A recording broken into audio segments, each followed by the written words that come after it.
والعاقبة للمتقين.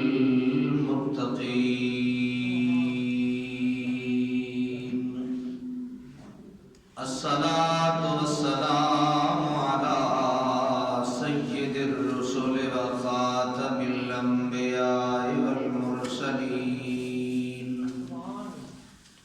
أما بعد فأعوذ بالله من الشيطان الرجيم. بسم الله الرحمن الرحيم. يا أيها الذين آمنوا ادخلوا في السلم كافة ولا تتبعوا خطوات الشيطان إنه لكم عدو مبين.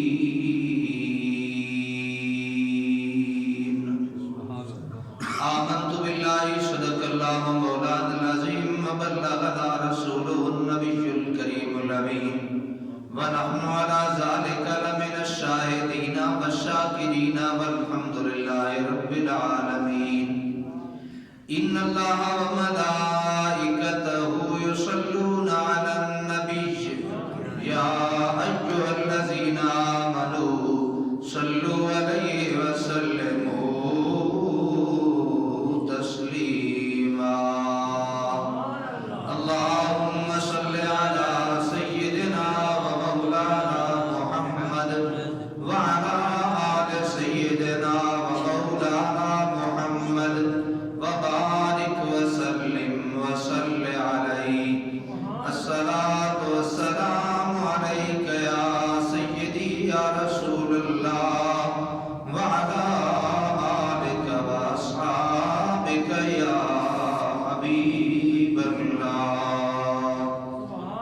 مولاي صل وسلم دائما أبدا على حبيبك خير الخلق كلهم محمد سيد الكونين والثقلين والفريقين من عرب ومن عجم. يا رب بالمصطفى بلغ مقاصدنا واغفر لنا ما مضى يا واسع الكرم. بعد از حمد و ثنا درود و سلام آقائے کل آقائے نعمت حضور تاجدار مدینہ راحت قلب و سینہ حضرت محمد رسول اللہ صلی اللہ علیہ وآلہ وآصحابہ وبارک وسلم کی ذات والا شان پہ. حضرات محترم،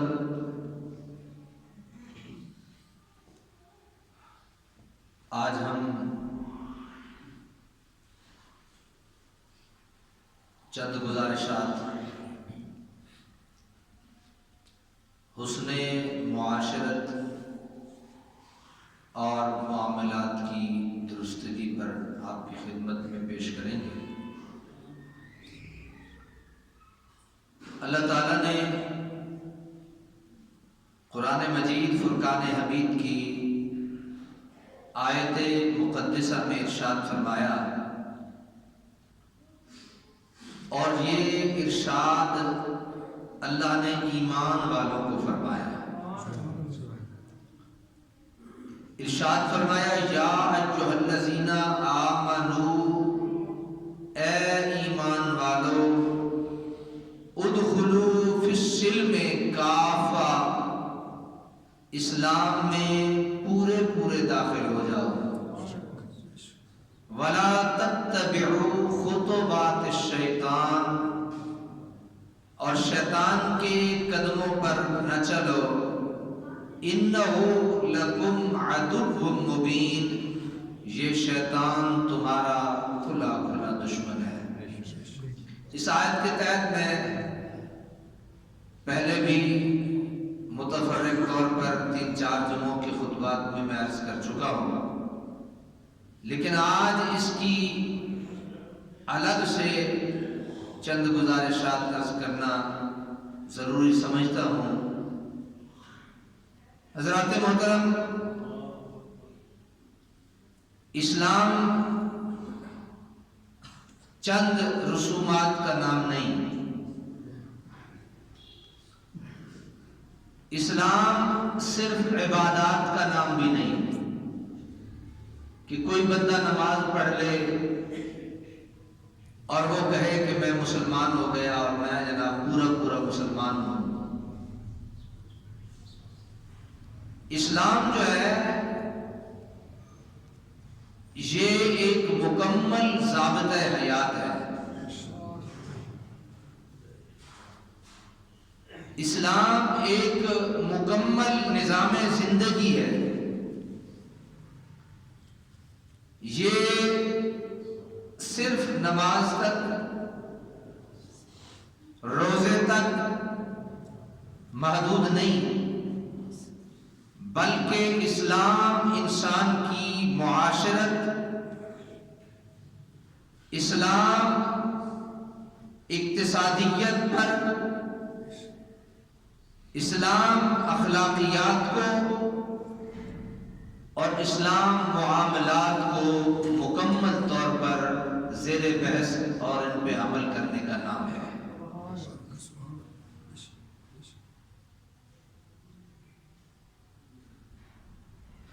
اسی وجہ سے اللہ کریم نے ارشاد فرمایا وَرَضِيتُ لَكُمُ الْإِسْلَامَ دِينًا، کہ میں نے تمہارے لیے دین اسلام کو پسند کیا ہے۔ اسلام کو کس طرح پسند کیا ہے؟ دین کے طور پر تمہارے لیے میں نے اسلام پسند کیا ہے۔ اب اس آیت کریمہ کا جو شان نزول ہے، عبداللہ بن سلام رضی اللہ عنہ اور ان کے چند دوست حضور نبی رحمت صلی اللہ علیہ وسلم پر ایمان لانے کے بعد حضرت موسیٰ علیہ السلام کی شریعت پر عمل کرتے رہے کچھ احکامات میں، جیسا کہ موسیٰ علیہ السلام کے ماننے والے ہفتے کے دن کو تعظیم کی نظر سے دیکھتے تھے اور ہفتے کے دن شکار کرنے سے رکتے تھے، لیکن حضرت عیسیٰ علیہ السلام کی امت میں یہ چیزیں نہیں تھیں، اور اسلام میں ہفتے کی عظمت کی کوئی بات نہ تھی، اور اسلام میں ہفتے کے دن کے شکار کے متعلق بھی کوئی بحث نہیں تھی۔ تو انہوں نے یہ سوچ کر کہ موسیٰ علیہ السلام کے دور میں یہ کام تھے، حضرت عیسیٰ کے دور میں یہ کام نہیں تھے، تو گویا کرنے میں یا نہ کرنے میں کوئی حرج نہیں۔ حضور نبی رحمت صلی اللہ تعالی علیہ وسلم نے جب یہ عبداللہ بن سلام اور ان کے دوستوں کے حالات دیکھے تو حضور سرور کائنات نے اللہ کے حکم سے حضرت عبداللہ بن سلام اور دیگر ان کے دوستوں کو یہ حکم فرمایا کہ یا ایھا الذین آمنوا ادخلوا فی السلم کافہ، تمہارے لیے نہ تو دین موسوی جو ہے وہ کافی ہے، نہ تمہارے لیے عیسیٰ کا دین کافی ہے، بلکہ تمہارے لیے صرف دین اسلام ہی کافی ہے۔ تمہارے لیے دین اسلام ہی کافی ہے۔ اس طرح نہ کرو کہ کچھ باتیں موسیٰ کی مان لو، کچھ باتیں عیسیٰ کی مان لو، کچھ باتیں کسی اور مذہب اور دین کی مان لو، کچھ باتیں کسی اور نبی کی مان لو، یوں نہ کرو، بلکہ تمہارے لیے اللہ نے اپنے محمد کو جو دین اسلام دیا ہے یہ کافی اور شافی ہے، اور پورے کے پورے ادخلوا فی السلم کافہ، پورے کے پورے دین اسلام میں داخل ہو جاؤ۔ امید ہے جہاں تک سمجھ آ گئی ہو، پورے کے پورے دین اسلام میں داخل ہو جاؤ۔ دین اسلام یہ زندگی کے ہر شعبے میں اپنے متبعین کی مکمل رہنمائی کرتا ہے. واحد دین اسلام ہے جو اللہ کے ہاں بھی پیارا ہے اور اللہ نے ہمیں بھی پیارا دین عطا فرما کے فرمایا کہ میں نے تمہیں اپنا سب سے پیارا دین تمہیں عطا فرما دیا ہے. کسی دین میں یہ حسن نہیں, کسی دین میں اتنا نور نہیں, کسی دین میں اتنی اجالا نہیں, جتنی روشنی, جتنا اجالا, جتنی وسعت, جتنی گہرائی اللہ نے دین اسلام میں رکھی ہے. یہ غریب کو بھی اتنا ہی اس کی حفاظت کرتا ہے اور امیر کو بھی اتنی ہی خیال کرتا ہے. دین اسلام کا ہر شعبہ اپنے چاہنے اور اپنے ماننے والوں کی مکمل رہنمائی کرتا ہے. لیکن موجودہ دور میں عمل کا جو رجحان ہے یہ جزوی ہوتا جا رہا ہے. کسی بات پہ عمل کر لیا اور کسی بات پہ چھوڑ دیا, اپنی مرضی کی باتیں. میں ایک چھوٹی سی مثال آپ کی خدمت میں عرض کر کے اپنی گفتگو کو آگے بڑھاؤں. دو دوست تھے اور ان کا بڑا ہی یارانہ تھا, ان کی بڑی دوستی تھی, بڑا اعتماد کا رشتہ تھا. کوئی لین دین تھا ان کا آپس میں اور انہوں نے اس لین دین میں اللہ کے حکم کو فالو نہیں کیا, اللہ کے حکم کی پیروی نہیں کی. معاملات ہو گئے, اچانک سے ایسا زندگی کا جو پھیراؤ آیا اور ایسا زندگی میں بھوچال آیا کہ ان دونوں کے اسی معاملے میں گڑبڑ ہو گئی. پہلے جہاں وہ ایک پلیٹ میں کھا کے اپنے یارانے اور اپنی دوستیاں نبھاتے تھے, اب وہ ایک دوسرے پہ اسلحہ تان کے ایک دوسرے کے ساتھ جو ہے وہ معاملات کر رہے ہیں. امید ہے یہاں تک یہ معاشرتی ایک ماحول تھا جو میں نے عرض کر دیا. اب دین کیا کہتا ہے؟ دین یہ کہتا ہے, بلکہ اس سے پہلے میں حضرت عمر فاروق رضی اللہ تعالیٰ عنہ کی ایک بات آپ کی خدمت میں عرض کر دوں. ایک شخص آیا حضرت عمر فاروق رضی اللہ تعالیٰ عنہ کے پاس اور آ کے کہنے لگا کہ حضور یہ ہمارا معاملہ ہے. اور حضرت عمر فاروق فرمانے لگے کہ اس پہ کوئی گواہ ہے؟ تو وہی جو سوال کرنے والا تھا کہنے لگا میں گواہ ہوں.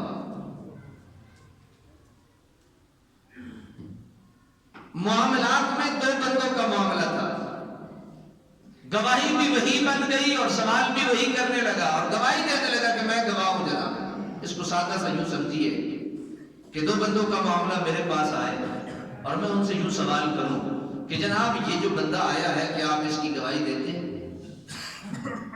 تو وہ جو دوسرا بندہ ہے وہ کہے جناب میں حاضر, میں اس کو بڑی اچھی طرح جانتا ہوں, یہ بات میں نے جان بوجھ کے پہلے کی اور دوسری بات بعد میں کروں گا تاکہ معاملہ سمجھ آ جائے.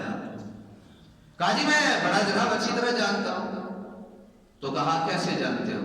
کہا جی یہ بڑا اچھا آدمی ہے, یہ نماز پڑھتا ہے, میں اسے ہر وقت مسجد میں دیکھتا ہوں.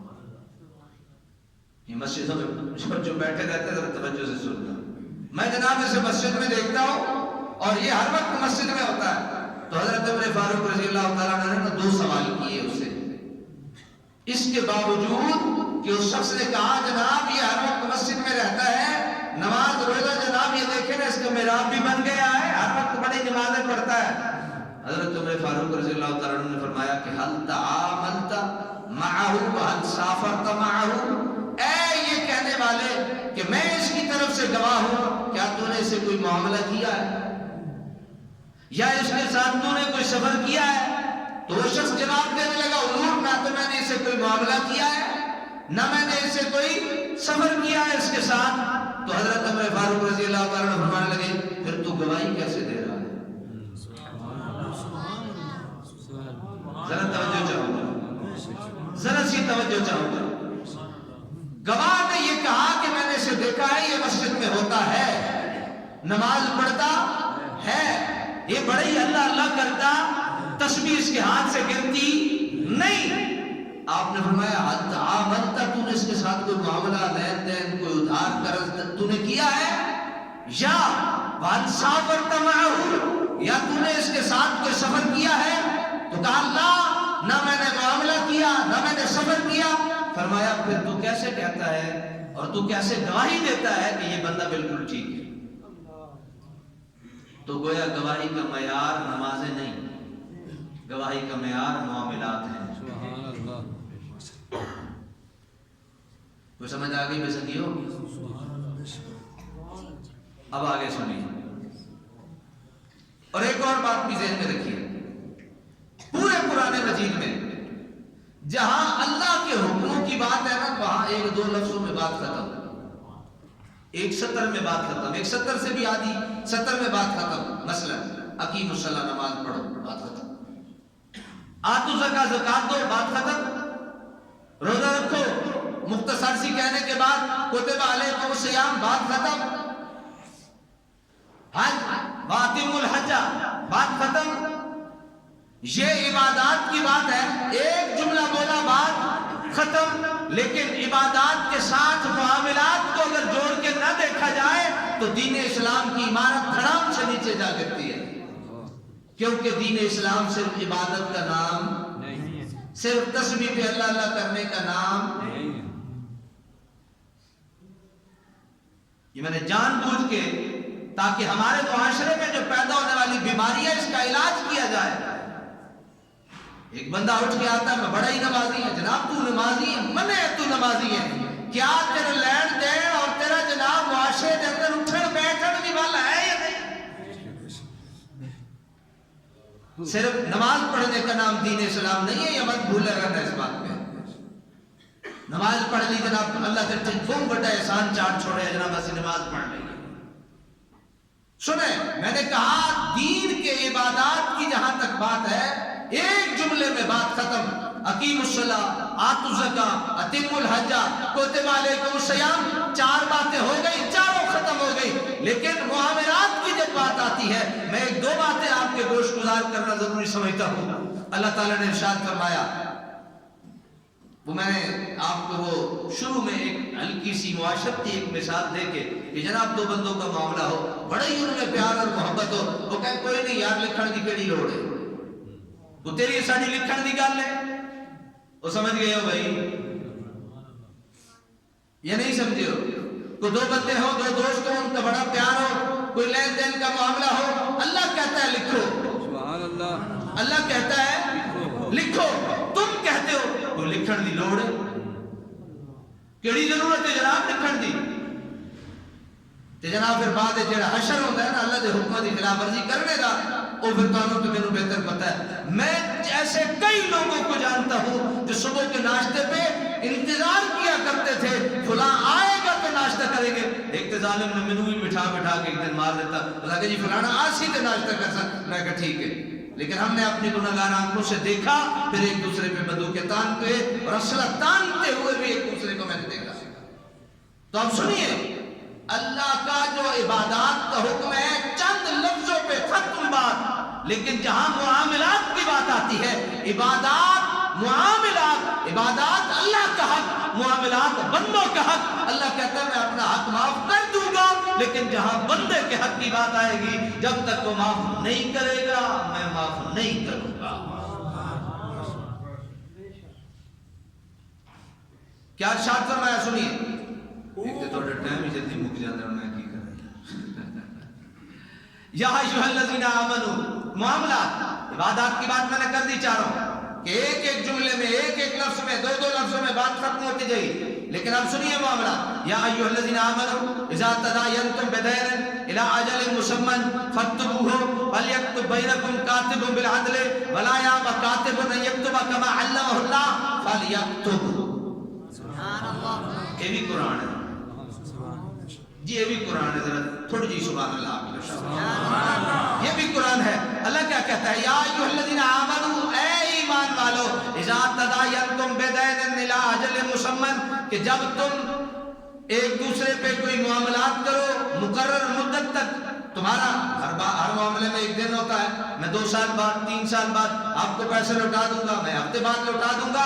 تو اللہ کہتے ہیں فَاكْتُبُوهُ، اس بات کو لکھ لو، اس بات کو لکھ لو کہ یہ معاملہ ہمارے دو کے درمیان طے پایا ہے. ایک اسے بھی دے دو لکھ کے، اسے بھی دے دو لکھ کے، اور خود نہ لکھنا، خود نہ لکھنا. حضرت انہوں نے بڑے فائدے ہوتے ہیں جی میں ذہن چاہتی ہوں. وَلْيَكْتُبْ بَيْنَكُمْ كَاتِبٌ بِالْعَدْلِ، ہر آدمی سے مت لکھوانا، ہر آدمی سے معاملات طے اپنے مت کرنا، ہر ایک کو اپنی ڈوری مت تھمانا، بلکہ کیا کرنا، وَلْيَكْتُبْ بَيْنَكُمْ كَاتِبٌ بِالْعَدْلِ، اور چاہیے کہ تمہارے درمیان کو لکھنے والا ٹھیک ٹھیک لکھے. سبحان اللہ. ڈنڈی باہر کے سجے کبے نہ ہو جاوے، ڈانڈا تلش ہے کہ کوئی اگے پیچھے نہ ہو جائے، بلکہ وَلْيَكْتُبْ، چاہیے کہ وہ لکھنے والا بالعدل ٹھیک ٹھیک لکھے. وَلَا يَأْبَ كَاتِبٌ، اور وہ لکھنے سے انکار بھی نہ کرے. جی وہ لکھنے سے، یہاں بڑی باتیں ہو سکتی ہیں، اس بات پہ کئی باتیں آپ کی خدمت میں عرض کی جا سکتی ہیں. میں کئی بار آپ کی خدمت میں عرض کر چکا، ایک کرنی ضروری ہے، میں کئی بار عرض کر چکا، آپ کا حق ہے پوچھنا، ہم علماء کا کام ہے بتانا. مت آپ کے ذہن میں یہ جائے کہ جناب انہوں نے کوئی سانو دسیا، حضرات جی انہوں نے نہیں دسیا تو تسی انہوں نے پیو تے احسان چاڑو، پوچھ لو. لکھنے والے کو بھی انکار نہیں کرنا چاہیے، بتانے والے کو بھی انکار نہیں کرنا چاہیے. لیکن بات وہی جو میں نے پچھلے جمعے کی، ہم کسی کی ٹانگیں کھینچنے سے، کسی کے غلطیاں نکالنے سے جب ہمیں فرصت ملے گی حضرت پھر قرآن پڑھیں گے. اللہ کی قسم ہے، ہمارا ہر نوجوان صبح اٹھتا بعد میں ہے، پہلے اس بابا جی کو اٹھاتا ہے، اس تایابو کو اٹھا کے اس میں اوپر لے کے جاتا ہے، نیچے لے کے آتا ہے. اللہ کے نبی نے ہمیں اٹھنے کی دعائیں بھی سکھائی ہیں، ہمیں سونے کی دعائیں بھی سکھائی. وہ کتنا اچھا زمانہ ہوتا تھا جب ہمارے بچے اٹھتے تھے، صبح صبح 2 جوتے شریف پڑھتے تھے، جاؤ دفعہ ہو جاؤ قرآن پڑھ کے آؤ، پھر سکول جاتے تھے. اب پہلے سکول جاتے ہیں پھر مدرسے آتے ہیں. حضرات یہ توجہ والی باتیں بہت کم ملتی ہیں، ان پہ توجہ فرمائیے، آپ کا فائدہ ہوگا. پھر کیا فرمایا، وَلَا يَأْبَ كَاتِبٌ، اس کو چاہیے کہ وہ انکار نہ کرے، يَكْتُبَ كَمَا عَلَّمَهُ اللَّهُ فَلْيَكْتُبْ، جیسا کہ اسے اللہ نے سکھایا ہے اسے لکھ دینا چاہیے. اسے کیا کرنا چاہیے بھائی؟ لکھ دینا چاہیے. بس یہی کافی ہے. تسی تے آکھنا بس کافی ہونا، کوئی گلا ذرا کوڑیاں جناب ایسا تو اپنی مرضی کرنی ہوتی ہے، تسی بھی جناب پھر گل تو کوئی نہ ہوئی. حضرات میری ایک بات پلے باندھ لیجئے، اللہ کا جو قرآن ہے الحمدللہ رب العالمین سے لے کے والناس کی سین تک، یہ اللہ نے ہمارے بھلے کے لیے اتارا ہے. اس کی ایک ایک حرف میں ہمارا بھلا موجود ہے، اس کی ایک ایک آیت میں ہمارا بھلا موجود ہے. میں ویسے کئی دنوں سے یہ سوچ رہا تھا کہ اب سردیاں بھی ہیں اور عشاء کے بعد تھوڑا وقت بھی ہوتا ہے، تو میں اس کی ایک ترتیب میں نے دیکھی تھی، کہیں میں خطاب کے لیے گیا تو ان علامہ صاحب نے جب فرض ختم ہوئے تو 3-4 آیتیں پڑھی اور ایک ایک لفظ جو ہے وہ اپنے سامعین کو کہا کہ تم بھی پڑھو. یہ پڑھنے میں فائدہ ہو جائے گا. جو شرم میں ڈوبے ہوئے نہیں سیکھتے قرآن کو بھی سیکھ جائیں گے. تو میں بھی انشاءاللہ تعالی العزیز بہت جلد جو ہے وہ انشاءاللہ اس پہ کام شروع کرنے لگے. اور میرا ایک اور بھی ارادہ ہے کہ ہم اور کچھ نہیں تو کم از کم جتنے ایمان والوں کے خطاب قرآن میں موجود ہیں وہ آپ کی خدمت تک ضرور پہنچائے جائیں. تو اس لیے آپ تھوڑا سا بر وقت تشریف لے آیا کریں. حضرات جو گلہ ہم سے کرتے ہو وہ گلہ ہمیں بھی آپ سے ہے. اگر آپ یہ گلہ کرتے ہو کہ یہ جان نہیں چھوڑتا، لیٹ کرتا ہے، تو گلہ ہمیں بھی آپ سے ہے کہ آپ جلدی تشریف نہیں لاتے. آپ بھی کوشش فرمائیں. ہم بھی کوشش کرتے ہیں، بلکہ میں نے تو کافی کر لی ہے، بلکہ کہاں 15 منٹ، پھر کہاں ابھی پھر 7 منٹ پہ چلے گئے. یہ میں خوش نہیں ہوں اس بات پہ. میں کہتا ہوں کہ اس سے بھی تھوڑا نیچے آ جانا چاہیے. تو اللہ تعالیٰ یہ مدد آپ کریں گے تو تب یہ ٹائم ٹھیک ہوگا. آپ وقت پہ تشریف لائیں گے، بالکل جلدی نہ آئیں، 1:15 بجے تک آپ تشریف لیں، تاکہ دیکھیں نا آپ چند باتیں تو آپ نے سنی، یعنی آپ بالکل پیک پہ تو پہنچ گئے، لیکن آپ کو یہ نہیں پتا یہ درخت تیار کیسے ہوا ہے. ساڑھے کو رہے تھے جمعہ ہی گئے تے جمعہ والے دن بھی اگر آپ بر وقت تشریف نہ لے کے آؤ تو پھر اور کدوں تھوڑی تربیت دے واسطے کچھ کیتا جا سکتا. اللہ تعالیٰ سانو ہدایت نصیب فرمائے اور سانو قرآن سمجھنے کی توفیق نصیب فرمائے اور سمجھ کے عمل کر، سمجھ کے عمل کی توفیق نصیب فرمائے.